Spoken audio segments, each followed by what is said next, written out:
L'art de presque savoir, aujourd'hui presque une conférence, Van Gogh à Auvers-sur-Oise, la peinture qui dérangeait. Lorsque Van Gogh arrive à Auvers-sur-Oise, il lui reste 70 jours à vivre. Il va y peindre 74 tableaux et réaliser des centaines de dessins. Et pourtant, cela n'intéressait personne. Pendant des années, les institutions muséales et les historiens de l'art ont rechigné à présenter et à étudier cette dernière partie de l'œuvre de Van Gogh. Pourtant, c'est l'une de ses plus belles périodes. Nous allons donc nous intéresser aujourd'hui à la raison du pourquoi. Pourquoi a-t-on pendant si longtemps délaissé ces derniers jours à Auvers-sur-Oise? Les mois qui ont précédé son arrivée à Auvers-sur-Oise, Van Gogh est dans le sud, à Arles. Pastelou, qu'est-ce que tu fais là? Ça n'est pas ton jour. Toi, on te retrouvera la prochaine fois. Rentre à l'atelier. Donc, reprenons. Il est à Arles, il y recherche une lumière particulière qui lui rappellerait le Japon et surtout, il aimerait créer une communauté d'artistes comme à Pont-Aven. Et il attend l'arrivée de son ami Gauguin, qui va venir, certes, un petit peu contraint et forcé par le frère de Van Gogh, Théo, qui est aussi son marchand. Au mois de décembre, une dispute va opposer les deux hommes sans qu'on ne connaisse véritablement la nature. Et les journaux locaux rapportent l'incident. Van Gogh s'est coupé l'oreille et l'a porté à une prostituée dans un bordel. En fait, il s'est juste un peu tranché le bas du lobe et il a fait un énorme pansement. Mais tout de même, on sent une certaine instabilité de l'homme qui décide quelques semaines plus tard de se faire de lui-même interner. Il va passer 1 an et demi dans une institution psychiatrique de Saint-Rémy-de-Provence. Il continue à y peindre sur ordre du médecin, va traverser plusieurs crises psychotiques, dont celle d'avril 1890, où il est incapable de communiquer avec quiconque pendant plusieurs semaines et où il va poser deux constats. Le premier, la maladie est cyclique, elle revient tous les 3 mois. Le deuxième, c'est une maladie du Sud. Peut-être que s'il rentrait dans le Nord, les choses iraient mieux. Dans le Nord, il y a Théo qui l'attend et qui voudrait que son frère rentre. Théo, jeune marchand d'art, vient de se marier et d'avoir un enfant, dont Van Gogh est le parrain. Et Van Gogh voudrait connaître son petit-filleul. Rentrer à Paris, oui, mais à une condition. Trouver un médecin pour s'occuper de Van Gogh. Ce docteur, ce sera le docteur Gachet. Le docteur Gachet, contrairement à ce que beaucoup de gens ont prétendu, est un vrai médecin qui a fait une thèse sur la mélancolie. La problématique étant que l'état des connaissances du XIXe siècle reste assez limité pour traiter ce genre de pathologie. Il se propose même de guérir Vincent. En fait, il ne l'aidera pas vraiment et très rapidement, les rencontres entre les deux vont cesser. Mais ça, personne ne le saura puisque Van Gogh n'en parlera pas à son frère. Le docteur Gachet vit dans la banlieue parisienne, à Auvers-sur-Oise, où il a une maison, où il vit avec ses enfants, et il a d'autres atouts dans sa manche, puisqu'il est lui-même artiste. Donc on pense qu'il est plus à même de comprendre un artiste comme Van Gogh. Il pratique entre autres la gravure, qu'il signe Paul van Riesel, Paul de Lille. Il est entre autres artiste, mais aussi collectionneur. Il a dans sa collection ce Cézanne, aujourd'hui au musée d'Orsay, qui nous rappelle que Auvers-sur-Oise, au début des années 1870, a été le lieu de naissance de la peinture moderne avec Cézanne et Pissarro. Il vit à Auvers-sur-Oise, petit village où l'on peut se rendre grâce à un train, à quelques minutes désormais de Paris, et où déjà il y a une vie pendulaire, ceux qui travaillent à Paris mais vivent à Auvers-sur-Oise. Un tourisme, tous les week-ends on peut venir faire du canotage à Auvers-sur-Oise, et puis ce village va séduire Van Gogh. Oui, maestro, tu peux t'arracher les cheveux. Gravement beau, ça n'est pas français. Mais Van Gogh n'est pas français. Il fait beaucoup d'erreurs, de fautes de grammaire et surtout de contresens. Pour Van Gogh, il ne fait pas un foie de canard, mais un foie de poulet. Il faut donc prendre ses lettres avec précaution parfois. La question n'est pas là, c'est plutôt que fais-tu ici? Maestro, toi aussi, ton tour, ce sera la semaine prochaine.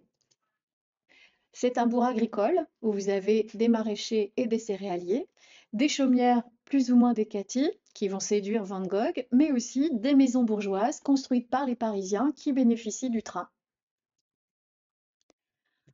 En fait, Auvers-sur-Oise représente un peu un rêve pour Van Gogh, lui qui rêvait d'une vie modeste avec une chaumière et un chat. Voilà tout ce qu'il pourrait vivre à Auvers-sur-Oise si au moins sa famille acceptait de lui rendre visite régulièrement et voire peut-être même de s'y installer. Cette peinture d'Auvers-sur-Oise serait une peinture suspecte.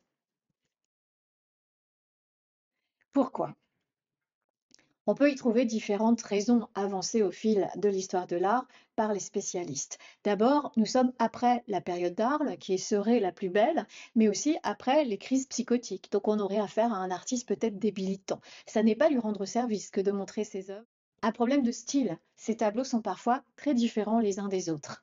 Depuis la Renaissance, on aime bien que la manière soit la même. Les accusations de faux vont aussi émailler cette période. Alors concrètement, le 10 juin, Van Gogh s'attaque à la peinture des chaumières qu'il aime tant. Celle-ci est un travail plutôt fini, où on voit une chaumière décatie, puisque la municipalité interdit la restauration des chaumes pour éviter les incendies. On voudrait s'en débarrasser. Il travaille principalement sur la ligne sinueuse, dans le fait du toit, la végétation ou le ciel. Il s'intéresse à la lumière et à la couleur, avec ici un contraste simultané des couleurs. Pour comprendre le contraste simultané, vous pouvez aller voir notre vidéo sur les coquelicots de Monet. Le traitement de cette chaumière est très différent, puisque le tableau semble non terminé. C'est en fait une mauvaise compréhension du tableau. Le ciel est bien peint, mais Van Gogh a peint d'abord les nuages et ensuite le bleu du ciel, laissant les nuages en réserve. C'est une expérience stylistique, sans doute malheureuse, mais ça reste un tableau qui est terminé. C'est d'ailleurs le premier tableau de Van Gogh acheté par une institution muséale. La dernière variation est une variation sur le monochrome, avec une lumière moins intense. Trois styles différents pour un même tableau. À droite, la ligne et le rythme. Au centre, la lumière et le contraste simultané des couleurs. À gauche, une variation monochrome. Qu'en pensez-vous? On peut être étonné, bien évidemment, par la différence de style et surtout voir au centre une œuvre de peu de qualité. Pourquoi des styles aussi différents? Peut-être parce que certains de ces tableaux ne seraient pas des Van Gogh. Et c'est là que va naître, dans les années 50, les accusations de faux. Mais qui aurait intérêt à produire des faux? Le docteur Gachet, bien évidemment. Un docteur qui est aussi un peintre et qui, de la mort de Van Gogh jusqu'à sa propre mort en 1909, aurait produit donc des faux Van Gogh. Surtout que ces Van Gogh, on ne les reverra que dans les années 50 et on les trouvera de qualité plutôt médiocre pour certains. Imaginez, vous êtes une institution muséale, vous avez un Van Gogh, vous le prêtez à une exposition et là on vous dit « Ah ben non, c'est un faux ». Autant ne pas prendre le risque, ne pas le prêter. Et qui dit ne pas le prêter dit pas d'exposition. Et si pas d'exposition, pas de confrontation avec l'historiographie. Et voilà comment on néglige une période artistique. En fait, tout cela s'explique quand même assez facilement quand on connaît l'histoire de l'art et de Van Gogh. Lorsque Van Gogh arrive à Paris en mai 1890, il va redécouvrir toute sa création. En effet, Théo est le propriétaire de ses œuvres, qu'il ne vend pas. Elles sont donc entassées sous son lit. Van Gogh va passer une après-midi à revoir tous ses tableaux. Cela a dû quelque peu le remuer. À son arrivée à Auvers-sur-Oise, on a l'impression qu'il reprend les bases de la peinture. D'abord, il va copier Delacroix qui va introduire la couleur dans la peinture du 19e siècle. Pour tout savoir là-dessus, vous avez la vidéo sur la bataille des couleurs. Il va revisiter l'impressionnisme, mais attention, Van Gogh n'est pas impressionniste. D'ailleurs, il n'a pas connu les débuts de l'impressionnisme. Puis ensuite, le néo-impressionnisme, qu'il découvre en 1886 lors de son arrivée à Paris. Bref, il fait un tour de ce qui a été fait pour pouvoir décider de ce qu'il va faire. Réintroduire son œuvre dans l'histoire de l'art récente pour peut-être réfléchir à une évolution. Prenons le cas de ces natures mortes. Si vous êtes impressionniste, vous faites une nature morte le premier jour, elle sera impressionniste. Un portrait le deuxième jour, impressionniste. Un paysage le troisième jour, toujours impressionniste. Si vous peignez toujours les mêmes fleurs, le premier jour, elles seront impressionnistes, le deuxième aussi. Le troisième, vous allez commencer sévèrement à vous ennuyer. Le quatrième, vous allez passer à autre chose. C'est-à-dire que la répétition d'un même motif, les chaumières, Les bouquets de fleurs sont un moyen pour l'artiste de trouver une façon d'utiliser le pinceau différemment. On le verra avec Renoir, on le verra avec Picasso.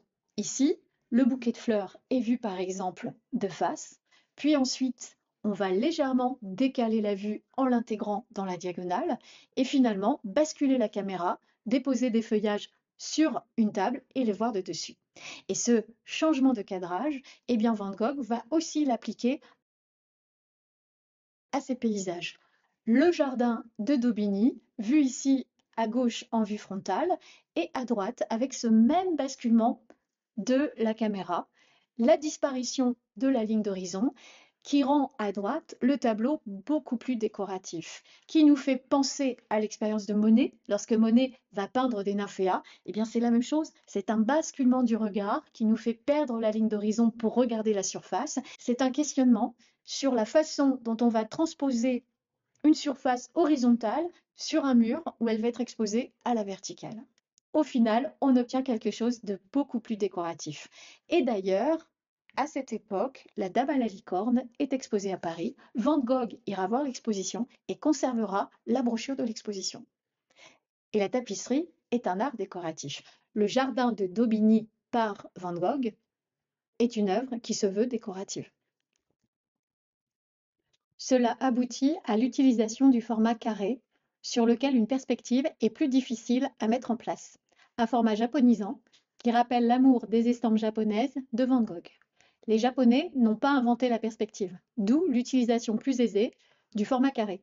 Par l'utilisation de ce format, Van Gogh montre son désir de s'éloigner de l'espace perspectif et donc de l'illusionnisme hérité de la Renaissance. Dernière problématique, l'aspect biographique de l'œuvre de Van Gogh. En effet, on veut que Van Gogh raconte sa vie dans les tableaux. Ça fonctionne, mais pas toujours. Prenons le cas de l'église d'Auvers-sur-Oise. Cette église peut être vue comme un autoportrait de Van Gogh. Ne cherchez pas la barbe, vous ne la trouverez pas. Cette église revient sur des éléments biographiques de l'histoire de Van Gogh. 3 éléments dans ce tableau. Une église, une femme qui nous tourne le dos, et un ciel sombre alors qu'il y a du soleil, puisqu'il y a l'ombre de l'église sur le tableau. 3 éléments qui peuvent être interprétés. L'église fait référence à son passé familial. Son père, pasteur, son grand-père pasteur et Van Gogh, qui voulait être lui-même pasteur. Mais Van Gogh quitte l'école à 15 ans. Faute d'étudier, son père ne veut pas payer. Il entre dans les galeries d'art de son oncle, la branche de la famille cadette, et dans le marché de l'art. Il démissionnera à l'âge de 20 ans pour devenir pasteur. Mais il échouera au concours d'entrée à l'université. Grande déception de la vie de Van Gogh. Vous pouvez donc observer une église dont les lignes à droite sont droites, mais à gauche, des lignes qui semblent entrer en vibration, comme si l'église s'effondrait. C'est la carrière de Van Gogh qui s'effondre. Et il deviendra peintre. Van Gogh n'a peint que 9 ans de sa vie. La femme qui lui tourne le dos, toutes les femmes qui lui ont tourné le dos. Van Gogh aurait aimé se marier, avoir une famille. Il est désespérément seul et jusqu'à Auvers-sur-Oise, cette solitude lui pèsera. Le ciel tourmenté, ciel sombre, un jour de soleil est un ciel d'orage, une tempête. Et la tempête, c'est la folie. Van Gogh se sait malade, il sait qu'il a un problème, il l'écrit. Van Gogh est aussi un autodidacte, mais il lit beaucoup. Il a lu Goethe et son traité des couleurs. Goethe va donner un caractère symbolique aux couleurs. Le bleu, c'est l'âme. Le bleu tourmenté chez Van Gogh, c'est sa folie. L'église d'Auvers-sur-Oise est une sorte d'œuvre conclusive où il fait un état des lieux, un autoportrait de Van Gogh. C'est bien une œuvre biographique, ça fonctionne, mais pas à tous les coups. Le problème de la période d'Auvers-sur-Oise, c'est qu'on s'achemine vers le suicide de Van Gogh et qu'on aimerait retrouver dans ses œuvres le cheminement vers le suicide et la mort de Van Gogh.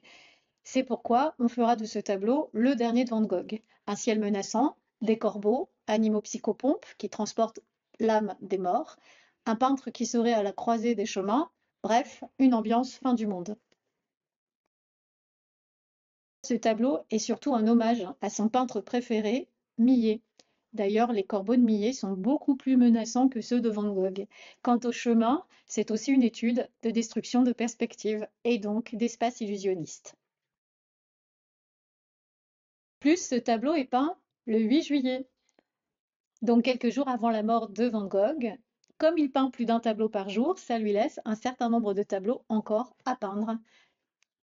D'ailleurs, le lendemain, 9 juillet, il est sur le champ et il peint ce tableau qui est beaucoup moins macabre et beaucoup plus réjouissant.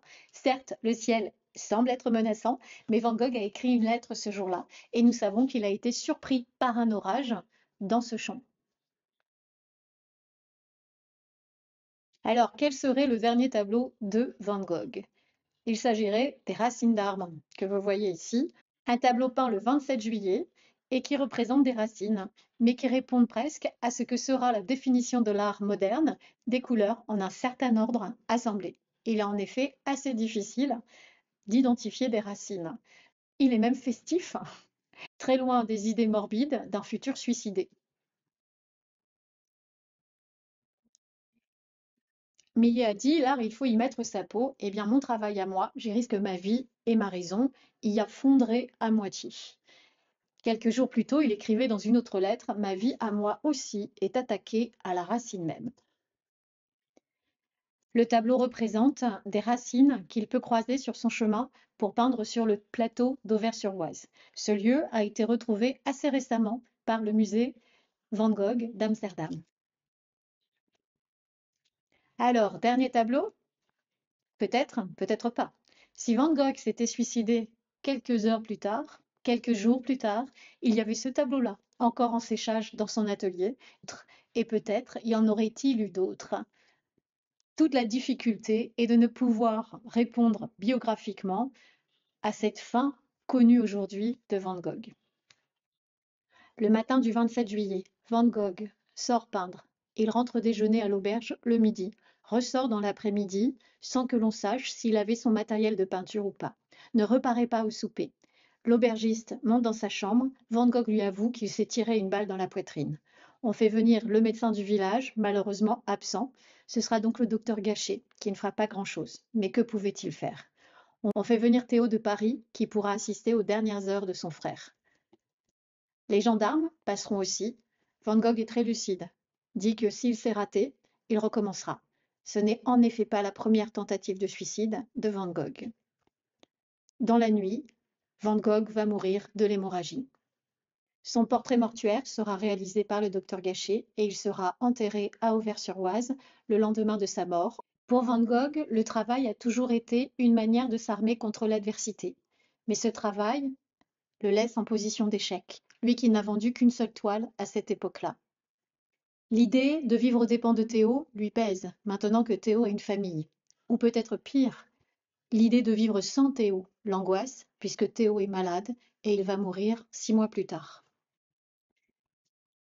Laissons le dernier mot à Pissarro, qui avait rencontré Van Gogh et qui disait de lui: Cet homme deviendra fou, ou alors il nous surpassera tous et laissera l'impressionnisme loin derrière lui.